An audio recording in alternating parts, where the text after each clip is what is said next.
Olá! Dando continuidade ao assunto de cultivo e isolamento viral, essa segunda parte da aula vai tratar especificamente do isolamento viral em cultura de células, que é o mais utilizado na prática da virologia. A cultura de células para o isolamento viral, ela fornece vantagens e desvantagens. A vantagem é que ela permite o isolamento do vírus num sistema, entre aspas, limpo, né, em que o vírus é multiplicado num único tipo de célula, eliminando interferência, por exemplo, do soro, das proteínas, né, do sistema imune do indivíduo, e permite detectar co-infecções.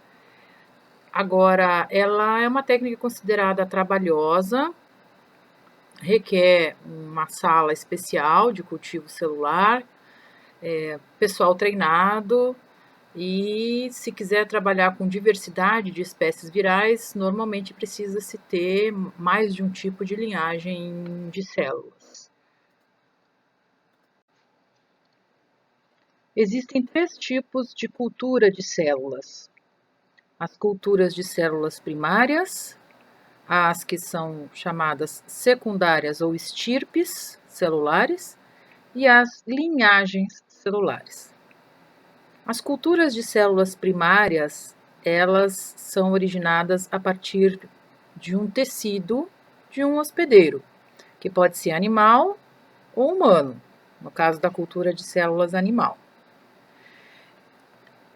Esses tecidos eles são retirados a partir de peças cirúrgicas e muitas vezes são retirados a partir de tecidos embrionários, produtos de abortamento, tanto animal como humano.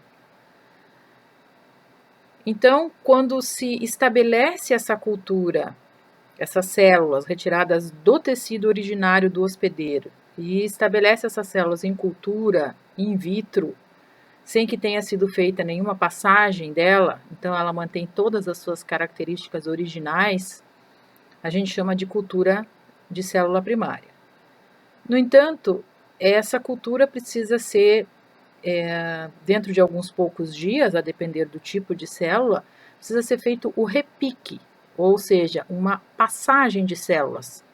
Então, você tira uma amostra daquela primeira cultura, inocula numa nova garrafa, coloca um meio de cultura novo, e a partir daí, então, a gente tem uma passagem celular, que não é mais, então, considerado cultura primária, mas sim uma cultura secundária.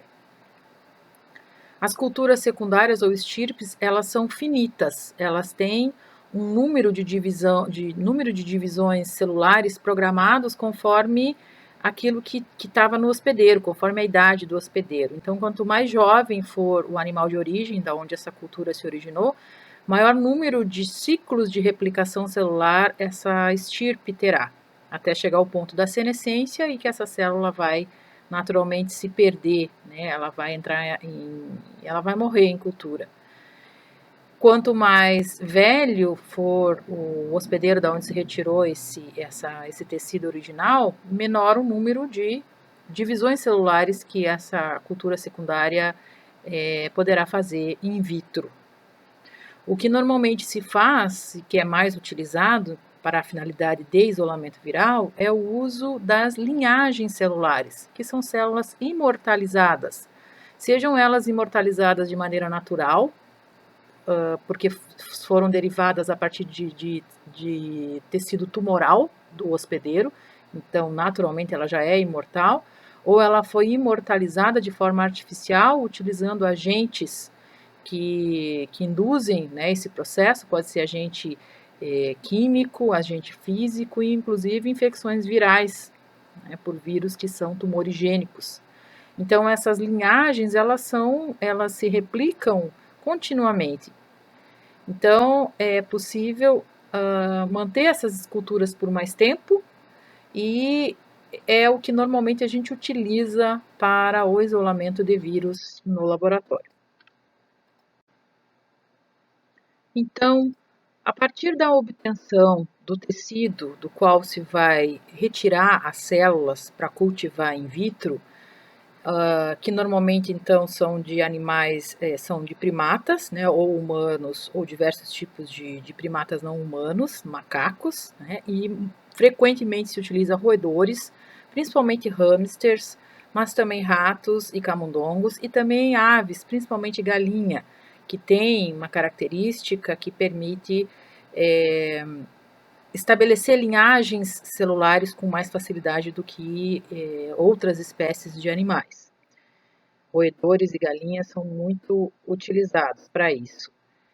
E a partir então da obtenção desse tecido, primeiramente se faz então uma trituração desses tecidos utilizando cortes, né, com tesouras estéreis, e pica esse tecido em vários pedacinhos. Aí esses pedacinhos de tecidos picados, eles serão tratados, digeridos com enzimas, proteases e colagenases que degradam matriz extracelular.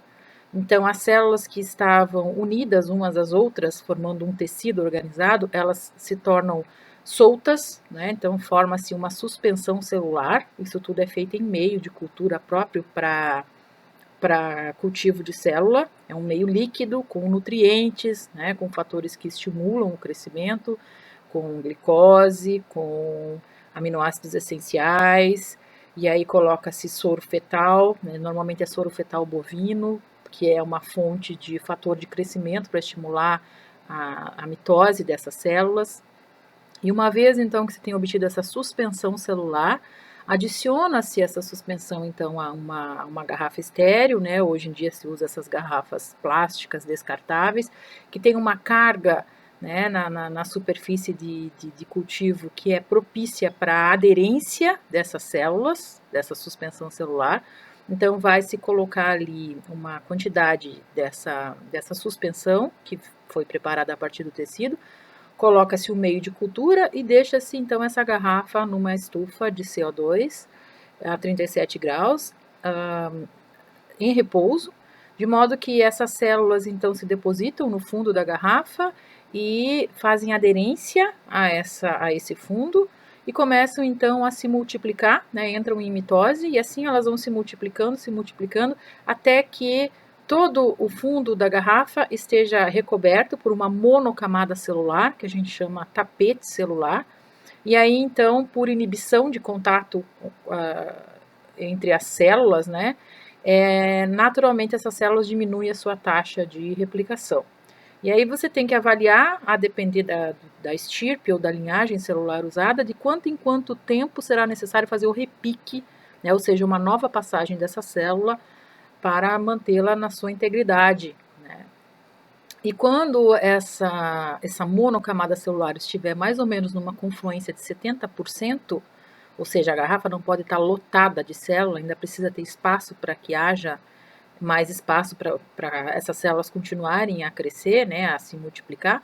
Então é o momento de fazer a inoculação da amostra biológica que contém o vírus que você deseja isolar. Então, como já foi dito, a partir de uma cultura de células primária, vai se fazer o repique e assim sucessivamente, de modo que a gente tem estabelecido, então, a partir daí, a partir do primeiro repique, uma cultura de célula secundária, ou também chamado subcultivo ou estirpes. Então, na hora de recolher essa monocamada de cultura primária, né, e mesmo depois durante os repiques sucessivos, para que se possa retirar uma amostra, uma alíquota, né, dessas células e fazer a passagem para uma nova garrafa, a gente precisa desagregar as células, né, e fazer com que elas entre aspas, se desgrudem do fundo da garrafa. Então, você pode usar métodos físicos, como tem uns rodinhos que são próprios para a cultura de célula, como o rodo que a gente usa na limpeza. É um rodo bem pequenininho que cabe dentro da garrafa e aí a gente raspa, né? Então, dependendo do tipo de célula que está se trabalhando, ela pode ser muito sensível a agentes químicos que são desagregantes, então tem que se utilizar esse método físico, né, para você desagregar as células. Mas o mais frequente é se utilizar ou agentes quelantes, como o EDTA, uma vez que para fazer adesão celular essas células precisam de íons cálcio, né, íons cátions divalente, ou então muito utilizado uma enzima chamada tripsina, né, que é uma protease, que digere então essas moléculas que fazem adesão célula a célula, tornando então o que era uma monocamada celular novamente uma suspensão celular. E aí isso é homogeneizado e somente uma alíquota de toda aquelas células que vieram de um cultivo primário vai ser passada para uma nova garrafa. E isso vai ser feito sucessivamente, né, até que se deseje completar o experimento, enfim, a finalidade para o que você está cultivando. Se não for mais necessário, você pode então congelar, e tem todo um protocolo de congelamento de células que são estocadas então em nitrogênio líquido. Cada evento de subcultura ou de repique é chamado passagem. Nesse slide, nós vemos fotos da sala de cultivo celular do laboratório OLAPEV, o laboratório de pesquisa em virologia e imunologia, aqui do ICBS, uma ex-aluna minha de PIBIC, que estava ali executando, então, a passagem de células, e nós vemos, então, a cabine de fluxo laminar, que é um equipamento essencial para fazer cultivo de célula, o interior de uma estufa de CO2, né, tanto com placas de cultivo como garrafas de cultivo. E aqui na imagem inferior à esquerda, a gente vê o momento em que ela está passando o scrap, que é o rodinho, né, então fazendo desagregando as células do fundo da garrafa para poder fazer um novo repique. Cada passagem que se faz pode incluir um número de gerações de célula. Isso vai depender da diluição que foi usado dessas células e da idade do animal de origem. Então, as células que são normais, ou seja, não imortalizadas, de vertebrados, elas não podem ser passadas indefinidamente. Elas têm um número limitado de geração de células, de número de mitoses que elas podem fazer, né? E isso varia de 20 a 100 ciclos de replicação celular, depende da idade do indivíduo. E depois disso, elas se degeneram e morrem, entrando numa fase então de crise ou senescência. Então, essa é a curva de crescimento esperado de células em cultura. Então, a partir da cultura primária, que é somente o estabelecimento da cultura in vitro inicial, aí você começa a fazer a primeira passagem, né? Então já se torna uma estirpe, e assim ela vai então se adaptando, aí pode sofrer algumas pequenas mudanças durante esse processo de replicação, né? Pode mudar número de cromossomos, ela pode sofrer algumas alterações fenotípicas, além de genotípicas, né? E depois de um certo tempo ela entra em crise ou senescência, morre, né, por apoptose, ela deixa de crescer, ou então ela pode ser imortalizada, pode sofrer transformação em cultura e aí dar origem então a uma linhagem celular. Como eu já mencionei, essa transformação em cultura ela pode ocorrer espontaneamente, assim como ocorre, né, o início de um tumor, mas ela pode ser induzida por agentes químicos, radiação ou infecção e ainda pela transfecção com oncogênes. Dentro da história da origem da cultura de células animais, tem a história da vida de uma norte-americana chamada Henrietta Lacks, que foi de onde se originou uma das linhagens de células mais conhecidas e mais antigas, né, que são as células HeLa, que são células de câncer cervical. Ela, na verdade, naturalmente se infectou com o HPV-18, que é um HPV de alto risco oncogênico, e esse era extremamente virulento, extremamente agressivo, de modo que ela tinha um tumor de útero, que depois se tornou disseminado, e ela morreu disso, né, na década de 1950, nos Estados Unidos, e foi então a partir do estabelecimento da cultura dessas células retiradas desse tumor de útero dessa mulher, Henrietta Lacks, que se estabeleceu uma das primeiras linhagens que foi usada, né, dentro das ciências biomédicas, e depois, né, todas as modificações que foram feitas para se utilizar outros tipos de células e tal. Então, a história dessa mulher, Henrietta Lacks, que deu origem a essas células HeLa, ela é contada nesse livro, né, A Vida Imortal de Henrietta Lacks, que é um livro que já tem traduzido para o português, né, mas originalmente ele é dos Estados Unidos, foi editado lá por uma jornalista, e conta a história dessa mulher, assim como a história, né, da origem dessas células, enfim, toda a polêmica, a questão bioética, que isso tudo foi feito sem a autorização da família e sem a autorização da própria paciente.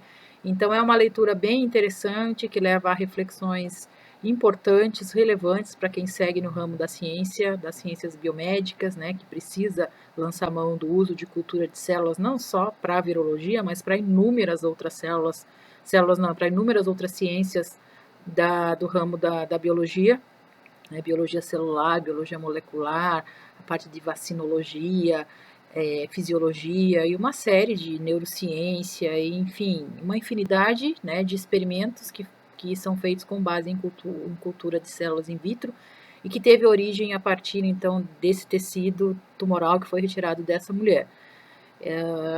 A partir desse livro foi feito um documentário pela HBO, né? Quem tiver a oportunidade, assista, é bem interessante para essas reflexões. Bom, então, se deseja fazer isolamento viral de diferentes espécies de vírus, e cada vírus tem a sua característica em termos de tropismo celular e de uso de receptores de células, né, para que eles possam acessar, entrar na célula-alvo e iniciar o seu ciclo replicativo. Então, para cultivar diferentes espécies de vírus, precisa se utilizar diferentes tipos de culturas de células, linhagens ou estirpes ou mesmo células primárias. Então, essa tabela ilustra rapidamente isso, né? Que a depender do tipo de vírus que se quer isolar, você tem que ter disponível no seu laboratório um tipo diferente de linhagem ou estirpe celular. Uma vez inoculado a amostra biológica contendo vírus num sistema de cultura de células, é preciso reconhecer a presença ou não da infecção viral. Porque para que se tenha sucesso no isolamento viral, uma das coisas mais importantes é a quantidade de vírus que tem na amostra biológica original. Quanto mais vírus tiver nessa amostra, mais fácil vai ser o isolamento do vírus e maior a chance de sucesso nessa tentativa de isolamento. Então, por isso que para isolamento viral, a partir de amostras clínicas, é muito importante que se colete a amostra, seja ela qual for, pode ser sangue, saliva, fezes, urina, a depender de onde o vírus causa, né, a doença, em termos de tecido. Quanto mais precoce for essa coleta, ou seja, a partir do início dos sintomas, né, os primeiros 3 dias de infecção viral é o ideal, né, para se fazer isolamento viral. Mas, a depender do vírus, isso pode ser estendido, né? Tem vírus que você consegue sucesso em isolamento depois de 10 dias do início da doença. Outros, se você já tentar inocular a amostra que foi coletada no 4º dia, já não consegue mais fazer isolamento viral.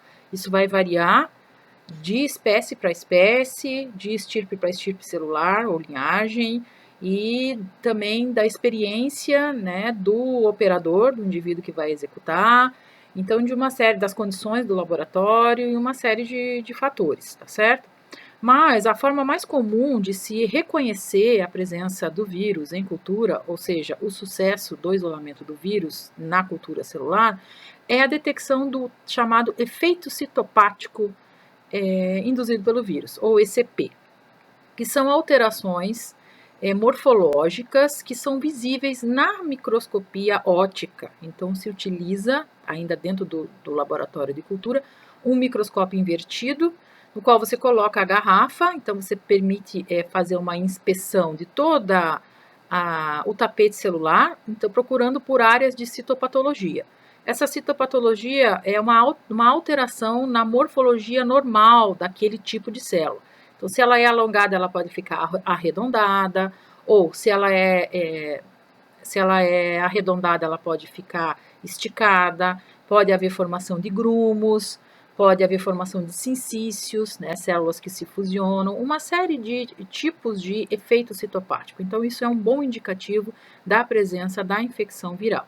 Também, muitos vírus induzem a formação de corpúsculos de inclusão, pode ser citoplasmático ou nucleares, que são pontos que se detecta, então, ou no núcleo ou no citoplasma das células, que são uma consequência da replicação do vírus. Pode ser excesso de proteína viral, ou podem ser as proteínas da própria célula que foram mal dobradas por causa da infecção viral, né? E uma terceira forma, então, de se identificar, também pelos métodos clássicos, né, é fazer a hemadsorção, na qual você adiciona na cultura de células infectadas hemácias, por exemplo, de carneiro, porque elas vão ser absorvidas pelas proteínas virais que estão expressas na membrana da célula infectada.